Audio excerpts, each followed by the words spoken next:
All right, we've just been listening to Utah officials, including Governor Spencer Cox, talk about the assassination of Charlie Kirk. A bit of confusion there for many of us covering this and the press as well that was gathered because the head of the FBI director, Kash Patel, put out a post on X just before this news conference saying that the subject of the shooting, I'm going to read it here, the subject for the horrific shooting today that took the life of Charlie Kirk is now in custody. Now, it was unclear from the news conference who exactly was in custody, but later the governor saying there was a person of interest in custody, and later a police officer saying that they're trying to sort of connect the dots right now. I do want to bring in our national law enforcement and intelligence correspondent, Tom Winter. Tom, look, things are very fluid. This just happened a few hours ago.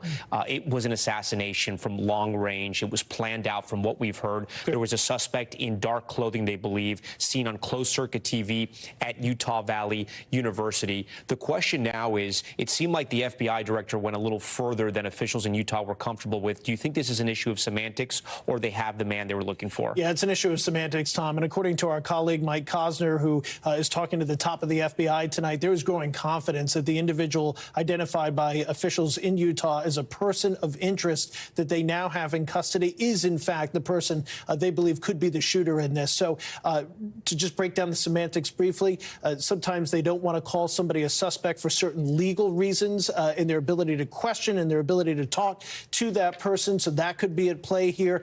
In addition to that, they want to make sure that they can match up the evidence that they've recovered and seen so far to this person before officially calling them a suspect. But right now, they have a real good feeling that the person they think is responsible for this assassination, they do have, in fact, in custody. The governor's saying they're going to look for anybody that may be connected to the shooting, but they don't believe that there was a second person involved in the shooting, that the shooter likely was on the roof of the building about 200 yards away from where Charlie Kirk was speaking, long-range rifle, able to hit Charlie Kirk somewhere in the neck or the chest, killing him in front of a crowd of thousands that had gathered at this university there in Utah. I guess my next question to you is, they were talking about the security there. The police officer that was in charge, I think it was the chief of police, they're saying they had numerous officers, clearly in hindsight, not enough, but also the person who had planned this out maybe had thought a little more than others had there and was intent on killing Charlie Kirk even from very far away. I mean, there becomes a point for these university officials, for people at these high-profile institutions. I mean, do we just go to Secret Service protection for every single major event? Right. Because that's the type of thing that you're seeing. And by the way, we still had 2 attempted assassinations on then-candidate Donald Trump, now President Donald Trump, and he did have Secret Service protection, as we well know. If this individual was some measurements 500 feet, some 200 yards away with a semi-automatic rifle, that is not a particularly difficult shot for somebody that would have planned for this, would have had access to the weapon to be able to conduct what they were able to conduct today. We should clear up something, too, that officials cleared up as well. There was a lot of video and initial report that the suspect was in custody early on, and there was social media video of an elderly man who had been handcuffed.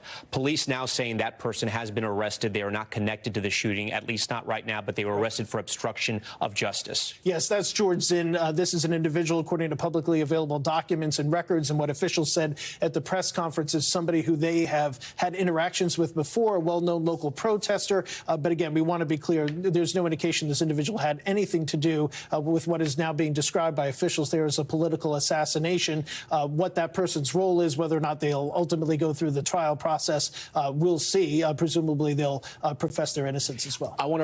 We thank you for watching, and remember, stay updated on breaking news and top stories on the NBC News app or watch live on our YouTube channel.